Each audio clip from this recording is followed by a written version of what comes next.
Cuando reflexionamos acerca del curso de la historia de la humanidad llena de guerras, abusos, engaños, las naciones poderosas aplastando a las pequeñas, con demasiada frecuencia el poder mundano prevaleciendo sobre la sabiduría y la justicia, Salomón dijo en Eclesiastés: en la sede del derecho hay impiedad, y en lugar de la justicia, iniquidad.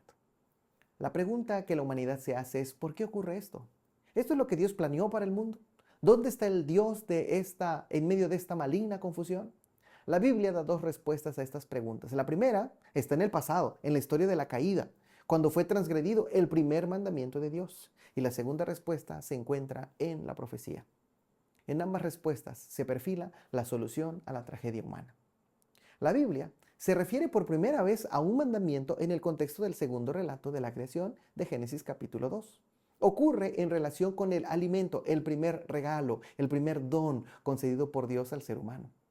El verbo mandar está relacionado etimológicamente con la palabra mandamiento. El mandamiento es algo más que una orden que tiene que ser obedecida por los seres humanos, una acción que Dios pide que su pueblo realice. El hecho de que Dios fijara su estatuto en las obras de la creación sugiere que lo que llamamos mandamiento es de hecho un regalo de Dios para el ser humano. Este don tiene por objeto la felicidad y la vida del ser humano. Por lo que Dios dice: mis normas y preceptos dan vida al que los obedece. En Levítico capítulo 18, versículo 5. Por eso el salmista pide a Dios: concédeme la gracia de tu ley, en el Salmo 119. Llama la atención que el primer mandamiento también comienza con la gracia, con la dádiva divina de todos los árboles. Puedes comer de todo árbol del huerto. Dios le dijo al hombre en Génesis 2:16. La primera respuesta al mandamiento de Dios consistía pues en aceptar la gracia divina y disfrutar de su don. La segunda en abstenerse de comer del árbol prohibido. Ambas promesas de vida y muerte son ciertas. Ambos verbos están en infinitivo absoluto, lo que expresa la idea de certeza. La promesa del don de la vida es tan cierta como la advertencia acerca de la muerte como resultado de la desobediencia. Ambos caminos están claramente delineados desde el principio. Recibimos a Dios y gozamos de la vida, o lo rechazamos y morimos.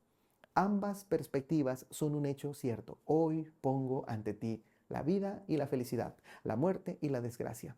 Las profecías acerca de las naciones en el libro de Daniel están mencionadas o englobadas en el uso de dos idiomas. Cuando el profeta se ocupa de los reinos paganos, escribe en arameo, la lengua franca o extendida de la época. Y cuando el profeta se ocupa del destino espiritual de su pueblo, escribe en hebreo, la lengua del pueblo de Dios de aquel tiempo.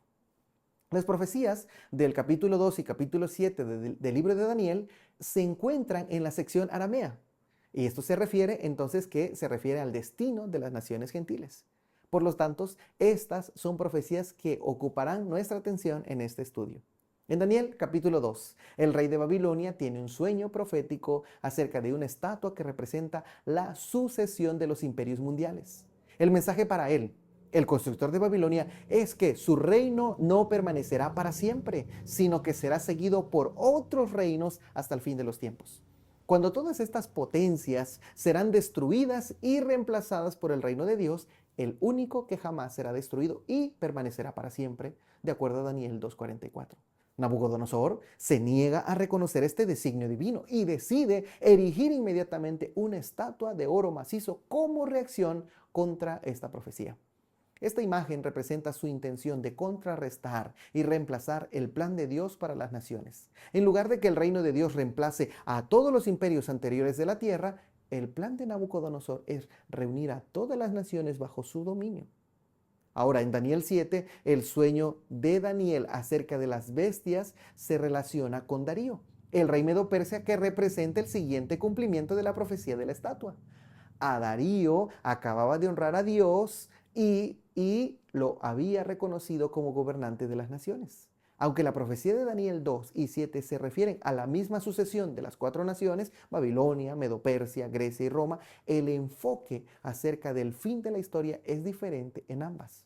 En la visión de la estatua, el fin está señalado por la destrucción de los reinos de la tierra y seguido por el establecimiento del reino eterno de Dios, que jamás será destruido y permanecerá para siempre. En el sueño acerca de los animales, el fin es el resultado de la venida del Hijo del Hombre Jesucristo en las nubes. El relato del Génesis acerca de la caída y las profecías apocalípticas relativas a las naciones no solo describen el tropiezo y el fracaso de los seres humanos cuando intentan ocupar el lugar de Dios, sino también proveen la única solución divina para el problema humano. ¿Y esta cuál es? El reino de Dios. Según Génesis, la caída de Adán y Eva fue resultado de la transgresión del primer mandamiento, que relacionaba la vida con el conocimiento del bien y del mal. Cabe resaltar que tanto el árbol de la vida como el conocimiento del bien y del mal, los árboles, perdón, el árbol de la vida y el del conocimiento del bien y del mal estaban en medio del jardín, uno cerca del otro, lo que sugiere la relación entre ambos. En cuanto a los humanos participaron del fruto del árbol del conocimiento del bien y del mal, dejaron de tener acceso al árbol de la vida. Esta conexión enseña lecciones, dos lecciones por lo menos. En primer lugar, la vida no es una condición inherente de la humanidad. Los seres humanos no son inmortales. Incluso en el jardín del Edén, Adán y Eva dependían de una fuente externa para vivir. Y en segundo lugar, la vida no es solo una condición biológica, sino también tiene dimensiones espirituales y morales. Según las profecías de Daniel, el fracaso de las naciones en establecer la paz y la felicidad tras el arrogante intento de erigir la Torre de Babel se debió a su deseo de confederarse como una sola contra Dios el Creador, quien descendió y los dispersó. En alusión a la historia de la Torre de Babel, la profecía de Daniel 2 se refiere a intentos vanos de unidad. El hierro intentará mezclarse con el barro. Se nos dice que en los días de estos reyes, el Dios del cielo levantará un reino que no será jamás destruido, en Daniel 2:44. En Daniel 11:44, el rey del norte se unirá con Libia, Siria, Egipto y juntos se enfrentarán al monte del Señor con la intención de destruir y matar a muchos. Luego la profecía dice que, como en Daniel 2, ese conglomerado político-religioso llegará a su fin sin que haya ayuda alguna para él. En Apocalipsis, la visión de la guerra de Armagedón se refiere al mismo movimiento hacia la unidad de los reyes de la tierra que se reunirán contra el reino de Dios en Apocalipsis capítulo 16. La descripción profética del auge y la caída de las naciones que termina con la irrupción del reino de Dios, que permanecerá para siempre. Esta es una afirmación acerca de la única solución posible para el problema de las naciones, solo el reino de Dios, que significa el retorno a la condición del jardín del Edén, traerá vida eterna y entonces las naciones serán sanadas, de acuerdo a lo que dice Apocalipsis. Que Dios te bendiga y nos vemos la siguiente semana en una lección más.